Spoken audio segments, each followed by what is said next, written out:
Olá! Hoje a gente vai mergulhar na incrível transformação do Brasil. Em pouco mais de uma geração, o país saiu de uma democracia recém-nascida para se tornar uma verdadeira potência digital. É uma história e tanto, e vale a pena entender cada passo dela. E para a gente começar, olha só esse dado que é impressionante. Hoje, 81% da população brasileira usa a internet. Vamos parar para pensar nisso.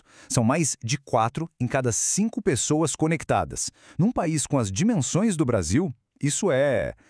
Nossa, é uma mudança gigantesca, monumental mesmo. E aí fica a pergunta, né? Como é que uma nação inteira se transforma de um jeito tão radical e tão rápido? Para entender isso, a gente precisa voltar um pouquinho no tempo. Tudo começa com uma virada de chave na política. O ponto de partida é esse. Antes de falar de internet e de mundo digital, a gente tem que entender a base de tudo. E a base foi o momento em que o poder de decisão, finalmente, voltou para as mãos do povo. Ou seja, a volta da democracia. E essa volta não aconteceu de um dia para o outro. 2 momentos foram absolutamente cruciais para preparar o terreno. Primeiro, em 1988, veio a Constituição, que basicamente redesenhou as regras do jogo. E logo em seguida, em 89, um marco histórico, as primeiras eleições presidenciais diretas depois de décadas. E olha, é importante entender que essa Constituição não era só um pedaço de papel, sabe? Longe disso. Ela foi o alicerce de tudo que veio depois. Foi ela que garantiu coisas que hoje parecem básicas, mas que eram urgentes, como a liberdade de expressão e a igualdade perante a lei.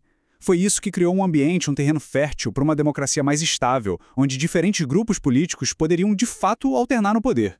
Ok, então com esses direitos políticos garantidos na lei, o Brasil pôde finalmente virar a página e olhar para outro desafio gigante, os problemas sociais, que eram muito profundos e antigos. Essa nova democracia deu poder, deu voz às pessoas. A cidadania começou a se organizar, a ir para a rua, a lutar por seus direitos.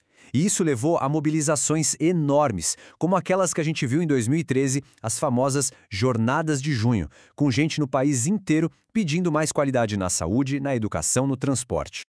E, em resposta a essa pressão popular e também como um projeto de país, surgiram programas sociais que realmente mudaram o jogo. A estratégia aqui foi muito interessante. De um lado, o Bolsa Família, que ia direto na base do problema da pobreza, criando uma rede de segurança. Do outro, o ProUni, que abriu as portas da universidade para uma geração de jovens de baixa renda que antes nem sonhava com isso. O resultado de tudo isso? Bom, o resultado foi uma transformação social imensa. Milhões de pessoas conseguiram entrar na classe média. Isso não muda só a vida de uma família, muda o país inteiro. A estrutura social, a cultura de consumo, tudo foi remodelado. Só que essa mudança toda, essa ascensão social, não aconteceu isolada do mundo. Pelo contrário, ela foi acelerada e muito por uma outra força, uma força global que estava chegando para virar tudo de cabeça para baixo, a tecnologia. E o nome dessa força é globalização, que na prática não é só sobre comprar e vender coisas com outros países. É muito mais do que isso.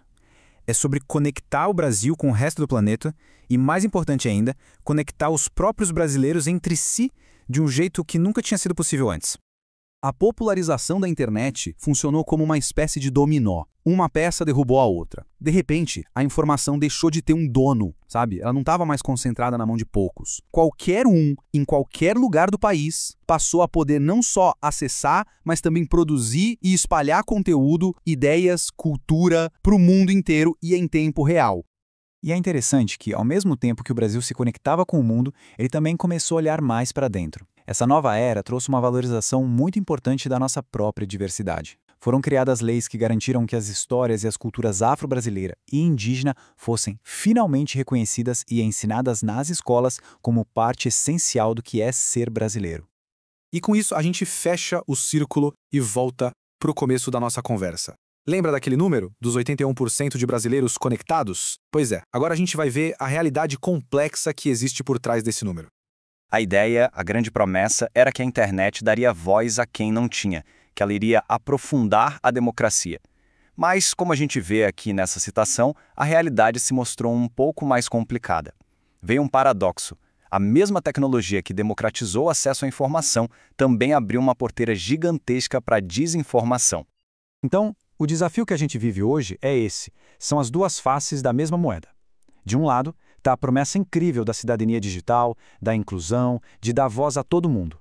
Mas do outro lado, a gente tem a exclusão digital, porque nem todo mundo tem o mesmo acesso, e essa ameaça constante da desinformação, que acaba criando novos muros, novas barreiras, para que as pessoas possam ser cidadãos por completo. No final das contas, essa jornada do Brasil é quase um retrato do que o mundo todo está vivendo. Ela deixa muito claro como a política, a sociedade e a tecnologia estão amarradas. Uma coisa não existe sem a outra. E nos deixa com essa pergunta, que talvez seja a grande questão do nosso tempo.